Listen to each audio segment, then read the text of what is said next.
हरे कृष्णा, राधे राधे। कैसे हैं आप सब लोग? आशा है आप सब लोग परम सुख में होंगे, आनंद में होंगे, मंगल में होंगे।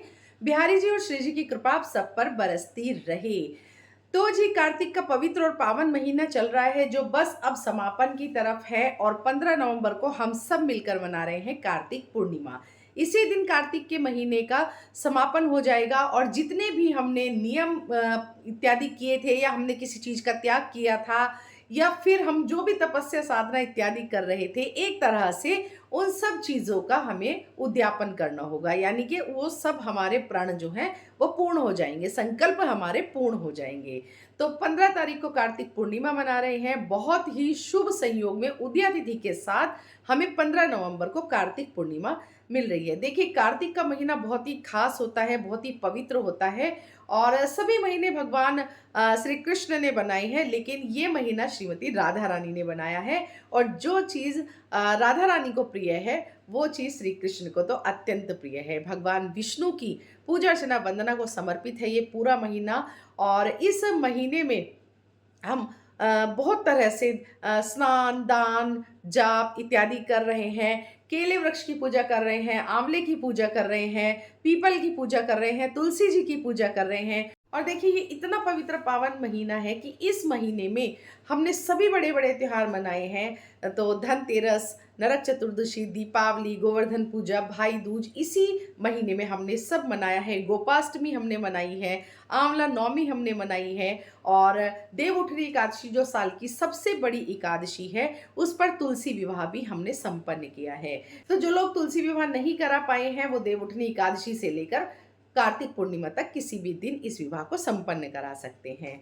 तो इतना बड़ा और पवित्र पावन महीना है, अब समापन की तरफ है और कार्तिक पूर्णिमा का स्नान, दान, जाप इत्यादि करके हम लाखों करोड़ों गुना फल पा सकते हैं।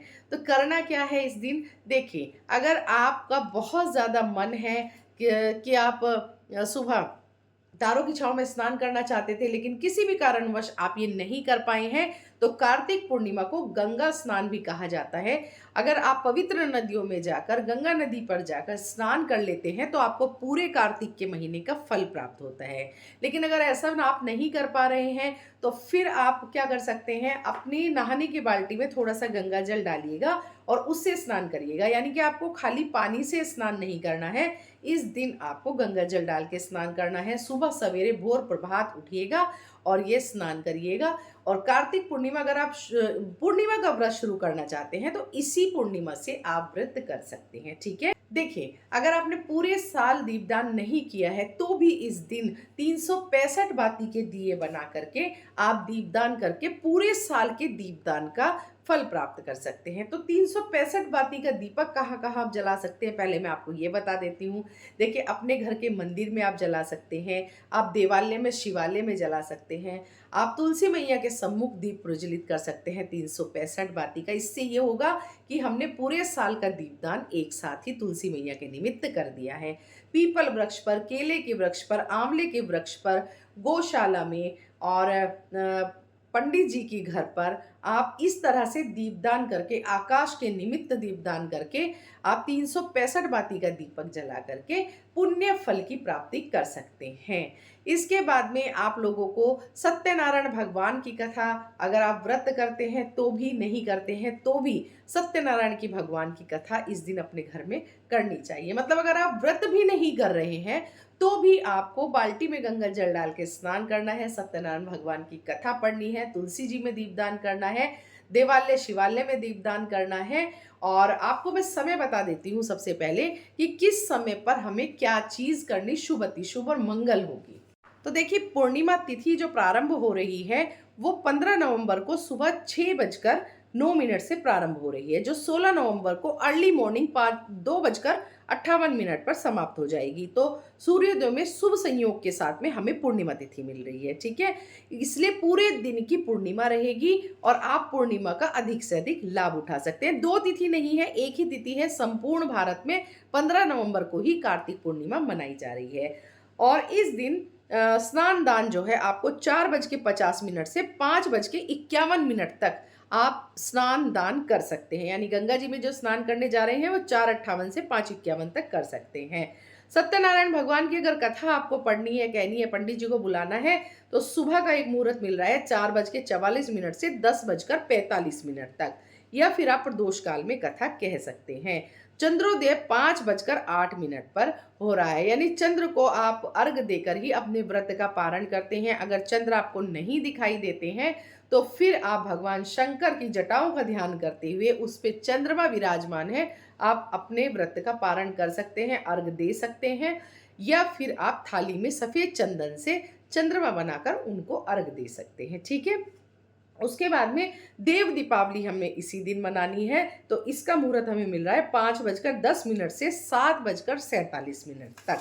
तो इतने हमें मुहूर्त मिल रहे हैं, और इस दिन देव दीपावली मनाई जाती है, देवताओं की दिवाली है। और दिवाली अभी खत्म नहीं हुई है, क्योंकि देवता लोग भगवान नारायण के उठने के बाद पृथ्वी पर आते हैं और दीपावली मनाते हैं। तो इस दिन आपको अपने घर के हर कोने को प्रकाशित करना है। अपने घर के मुख्य द्वार पर दीपक जलाइएगा, अपने पानी रखने की जगह पर, अपने एक बाथरूम में जलाइएगा, अपने सारे कमरों की चौखट पे जलाइएगा, अपनी बालकनी में जलाइएगा, आप मंदिर में ज़रूर जलाइएगा, लक्ष्मी मैया के सामने जलाइएगा, और शिव जी के सामने जलाइएगा, और आकाश के निमित्त दीपदान करिएगा, नदियों के निमित्त दीपदान करिएगा, और आप अपने देवताओं के, अपने पितरों के निमित्त दीपदान करिएगा। तुलसी मैया के क्यारे पर ज़रूर दीपदान कीजिएगा, घर की छत पर दीपदान कीजिएगा, यानी घर का कोई भी कोना छूटना नहीं चाहिए। ब्राह्मण के घर पर दीपदान कर सकते हैं, किसी गरीब के घर पर दीपदान कर सकते हैं, क्योंकि देवताओं की दिवाली है। देव दिवाली हमें मनानी है जिस तरह से हमने दिवाली मनाई है। पूजा अर्चना वंदना कीजिएगा, और ये आपके पास बिल्कुल अंतिम मौका है। अगर दिवाली में आपसे कोई चीज़ छूट गई है, रह गई है, पूजा पाठ आप अच्छे से नहीं कर पाए थे, तो बिल्कुल अंतिम मौका है। इसके बाद फिर अगले साल ही आपको मौका मिलेगा। तो आपको देव दीपावली बहुत ही हर्षोल्लास के साथ मनानी है। और अब आप पूछेंगे कि भाई घी का दीपक कि तेल का कि सरसों के तेल का, वैसे तो देखिए आपको देवताओं के, भगवान के निमित्त घी का दीपक जलाना है, आप तिल के तेल का भी जला सकते हैं। बाकी आपको रोशनी करने के लिए जो जलाने हैं वो आप सरसों के तेल का जला सकते हैं, आप पीपल पर भी सरसों के तेल का जला सकते हैं, आप देव अपने पितरों के निमित्त भी सरसों के तेल का जला सकते हैं। लेकिन भगवान के निमित्त, माँ लक्ष्मी के निमित्त, विष्णु भगवान के, शिव भगवान के देवालय में, शिवालय में आपको घी का, तुलसी मैया के क्यारे पर आपको घी का ही दीपक जलाना चाहिए। या आप आंवले पर जला रहे हैं, केले के वृक्ष पर जलाए हैं, देव वृक्ष पर जला रहे हैं, तो आपको घी का ही दीपक जलाना चाहिए। ठीक है। अब बात आती है दीपक नए के पुराने। तो देखिए नए दीपक का ही विधान होता है, आप नए दीपक जलाइए, लेकिन रोशनी करने के लिए, डेकोरेशन के लिए आप पुराने भी जला सकते हैं। ठीक है। और इस तरह से आपको देव दीपावली मनानी है।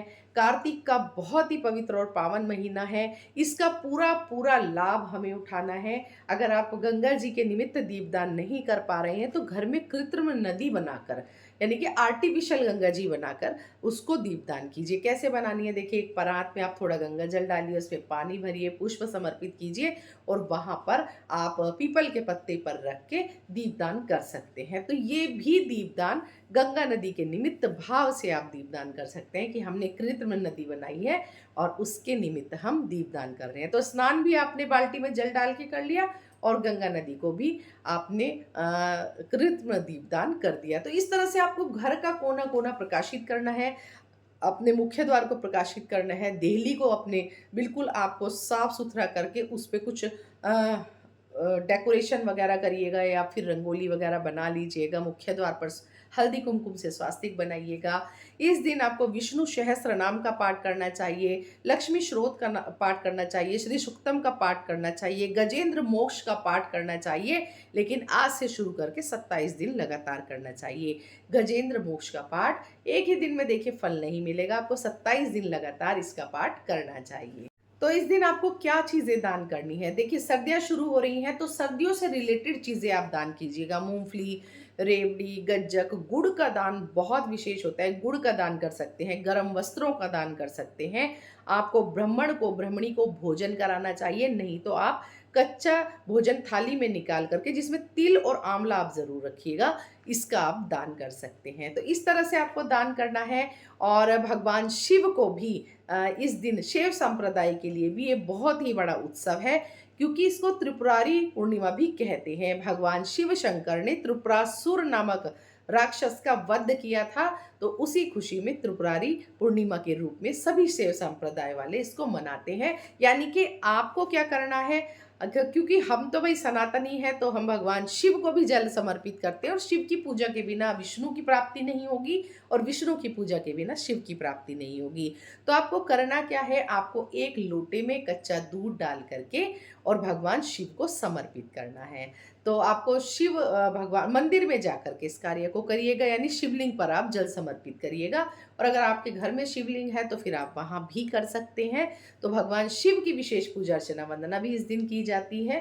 तो इसी प्रकार से आपको कार्तिक पूर्णिमा का पवित्र और पावन दिन सेलिब्रेट करना है। और अंतिम मौका है, मैं बार बार यही कह रही हूँ, अंतिम मौका है।